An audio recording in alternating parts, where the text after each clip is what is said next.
Mr. Khaiyum Tale from the Fiji Sun. I just wanted to ask the number that they have to text to, and you mentioned payments will be done in 2 lots. Can you specify when they'll receive the second payment? When is the first one due? Sure. No, those aspects, the numbers we'll give out tomorrow. Like I said, we're sorting out with the telecom companies the specific details, so that'll be very much publicized tomorrow. The text number that they can text it to. When I said 2 lots, they'll be paid in one lump sum, but it's 2 lots of $45 combined into one. That's why I said it's $90. So they'll get $90. Just one payment of $90. Yes, one payment of $90.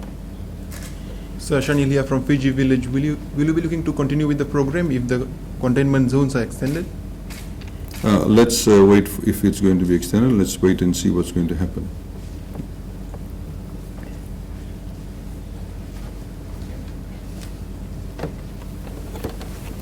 Lithia Rava from the Fiji Times.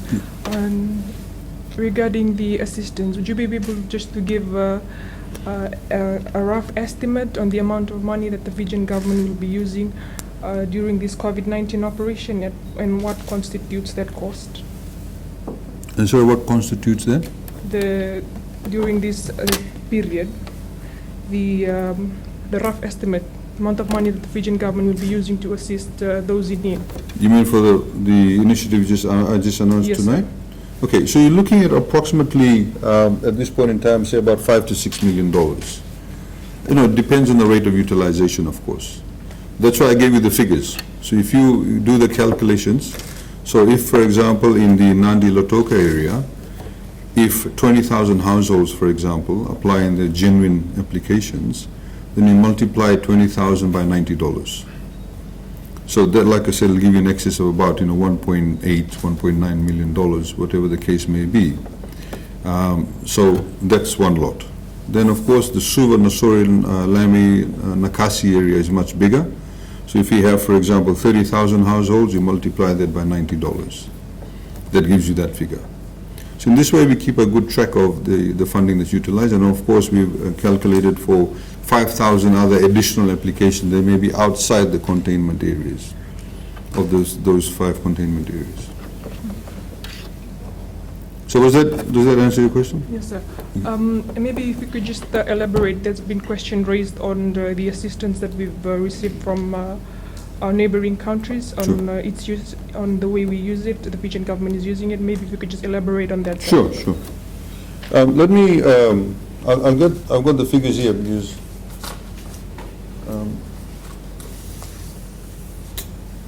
I know you'd asked me that question. Yeah, I don't have it here.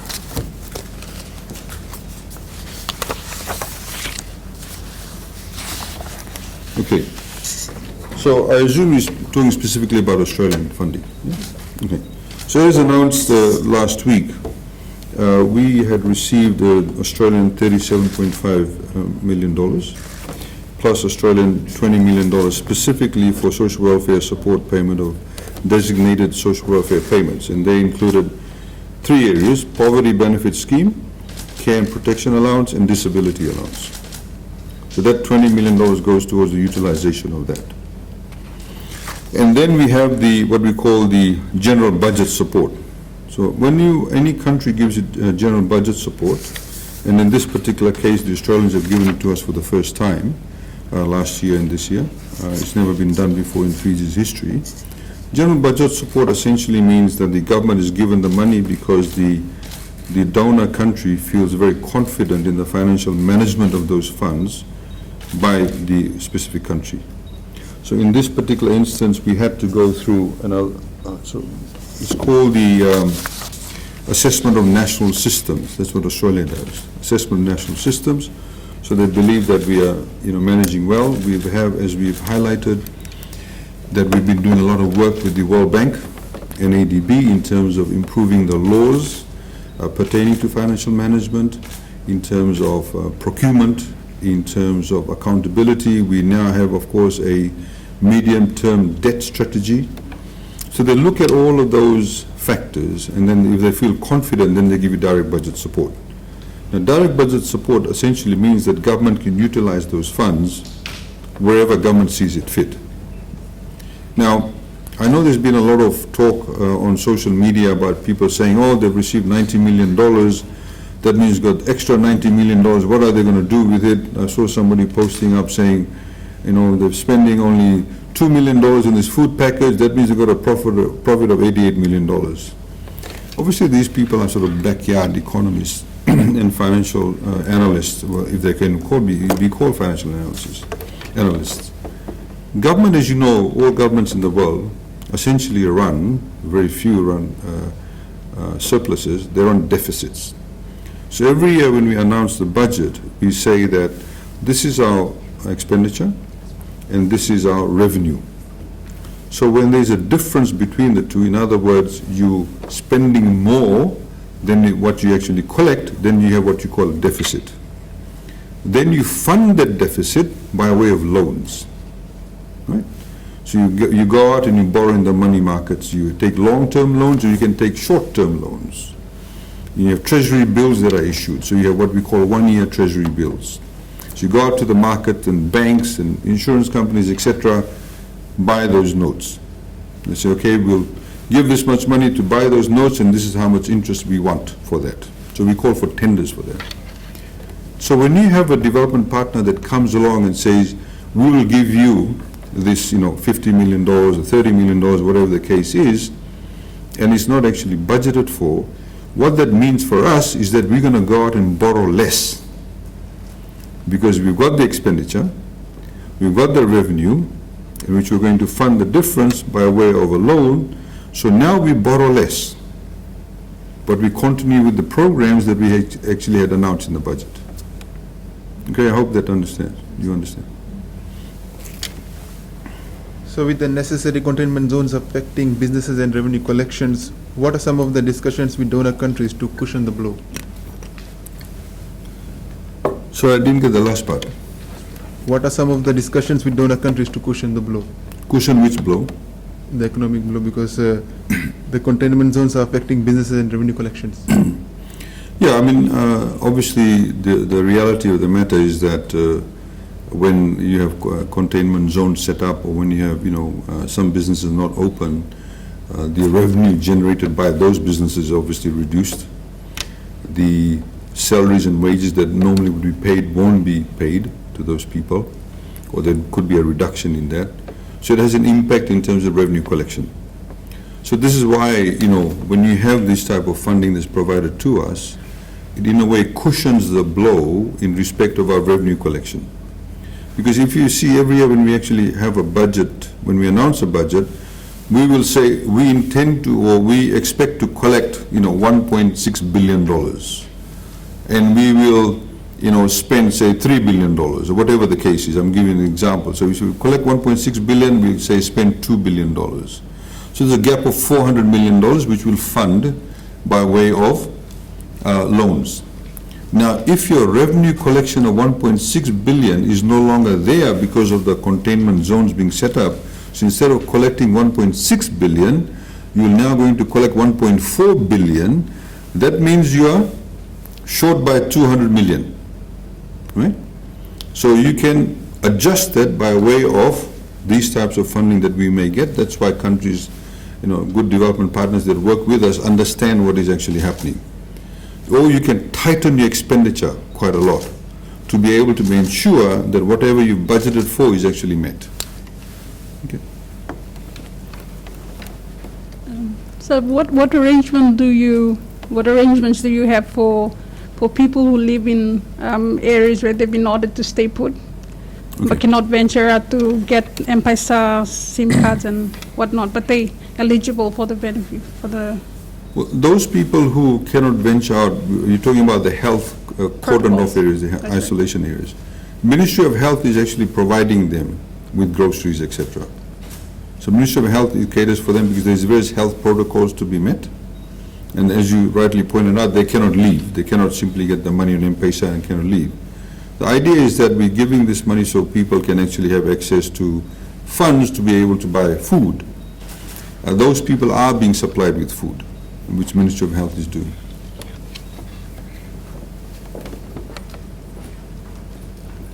So, Marioni from Fiji One, I understand you mentioned about people being honest about the initiative. What happens if someone misuses the initiative? Will there be any legal consequences? Well, if you steal, I suppose, on the general rule of law, you would, there will be certain consequences. But, we hope we don't have to come to that. We always generally factor in what we call a risk percentage. But, we hope it's not going to be of significance. And, if you know of people, and we look forward to the media's assistance in this, if people come to you and say, I know that this particular household, there are 5 people and they received this $80 5 times over, even though they come from the same household, they should report it to the authorities. In the same way we find sometimes in the cyclone time, there are some people whose houses are very close to the, highway or main road. People who want to donate food, they give the same household like 20 times over. And people keep on collecting and saying, we don't have it, but we walk inside we've been through this experience, you walk in and they've got like nearly a whole shop set up. So, are you willing to take other questions?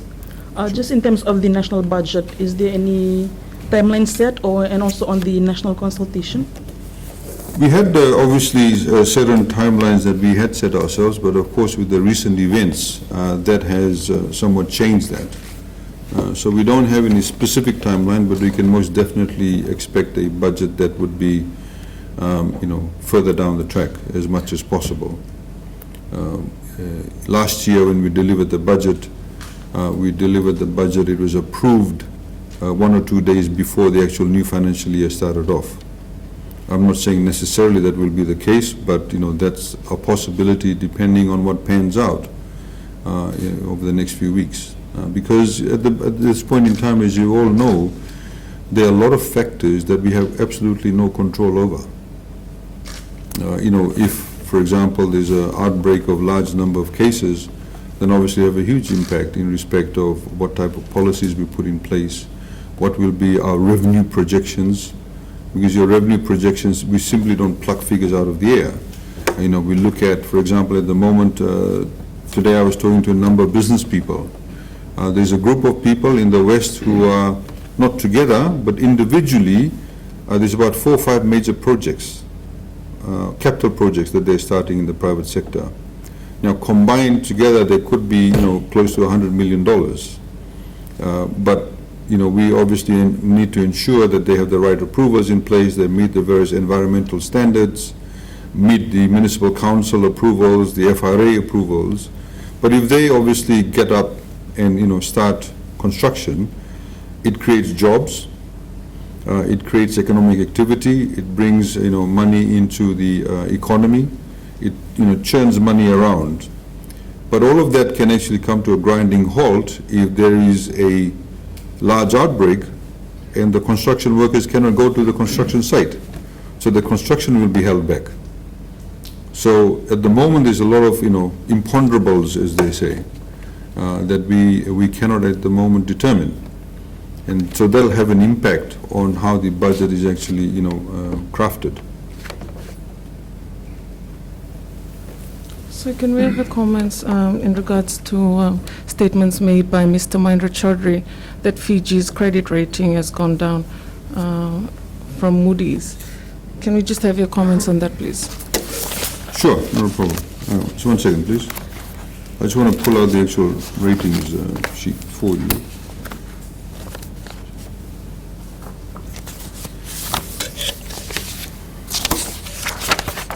So our credit rating,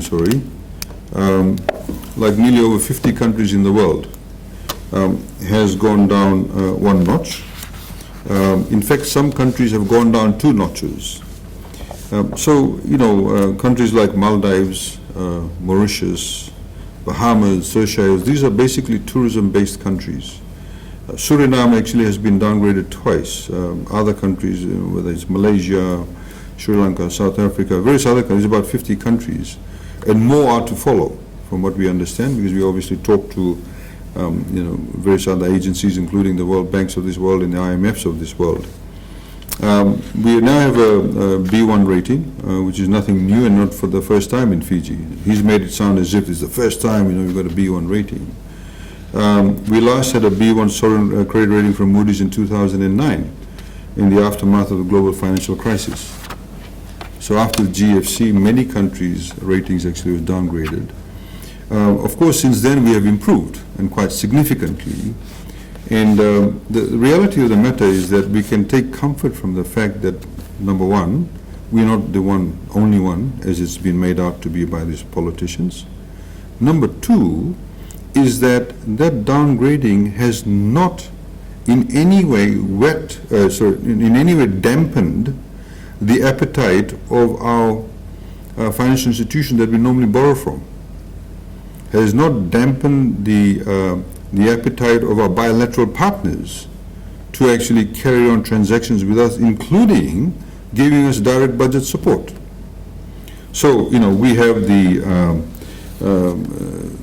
Asian Development Bank, the World Bank, Asian Infrastructure Bank, and of course the Japanese have also lent us money too.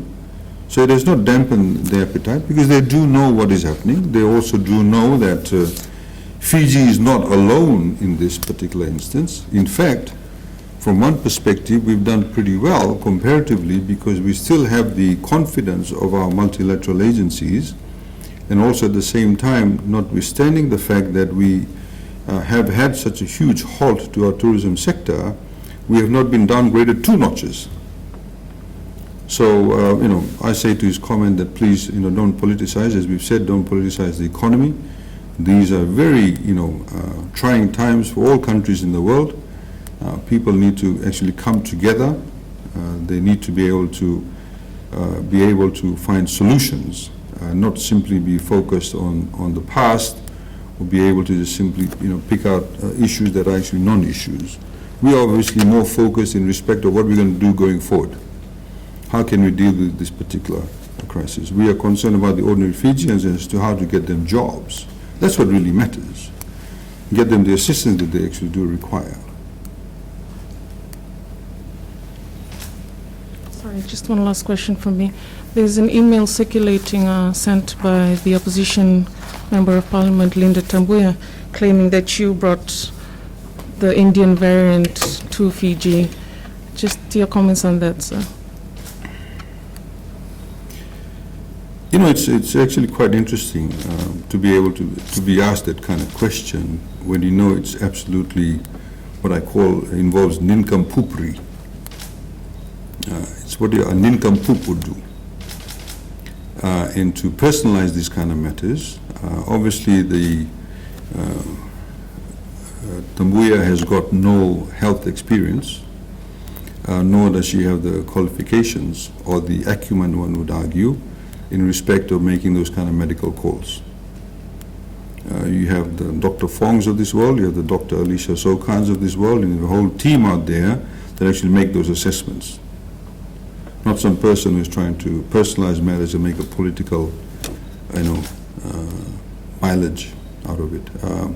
I think, frankly, it's quite disconcerting that you have certain people in public life who think that it's okay to, attack people personally.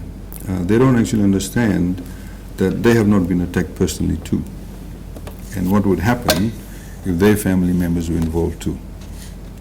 A bit of decency, decorum, finesse, and class is required.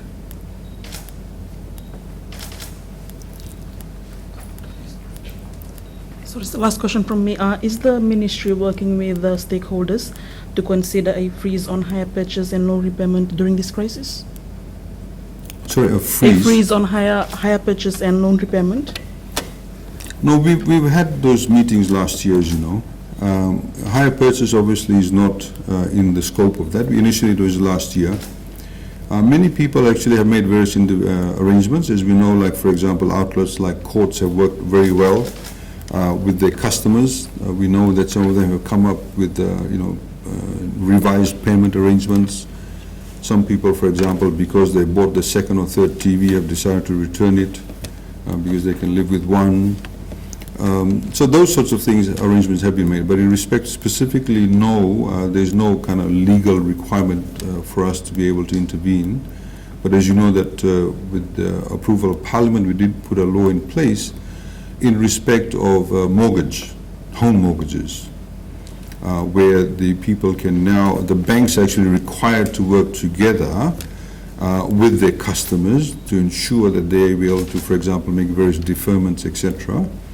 But at the same time, should there be no resolution, or should there be some type of inability to work out a mechanism, then those customers can actually access the FNPF accounts. So the law has now been amended to allow them to access up to 50%, including from their preserved account. Because we don't want people losing their homes. Moving like Attorney General, just a quick question. I wanted to ask about whether or not, you mentioned that we're working well with our partners, if any banks have given Fiji loans to help with the impact of this second wave of COVID-19, and if so, from which banks, and how much has been given to Fiji? You see, when we announced the budget, we actually state to Parliament what will be the revenue, like I said, what will be the expenditure, and then we say how much we will borrow. Then we say how much we will borrow. We cannot go and borrow more than that. Government unilaterally cannot. For example, if we said to Parliament that we'll be borrowing $1.8 billion, during the year we cannot simply go off and borrow another $200 million. We can't do that. We don't have the legal authority to do that. As required under the Constitution, if we are going to borrow anything other than what Parliament has approved, we have to go back to Parliament and get parliamentary approval for that. That's how the system works. We don't just go off and borrow stuff. So obviously, we like the idea of borrowing less than what we've informed Parliament, because, for example, like the Australians have come along and given us some funding, that means we borrow less. We don't have to go back to Parliament to say we are borrowing less. But if we're borrowing more, outside of what the budget parameters were, then we have to get parliamentary approval for that. Would you care to explain how you arrived at the $90 as being the amount to provide? Okay. As the Acting Permanent Secretary for Economy said, that the food ration packs we gave was worth about $43. The ones that was given out on the weekend.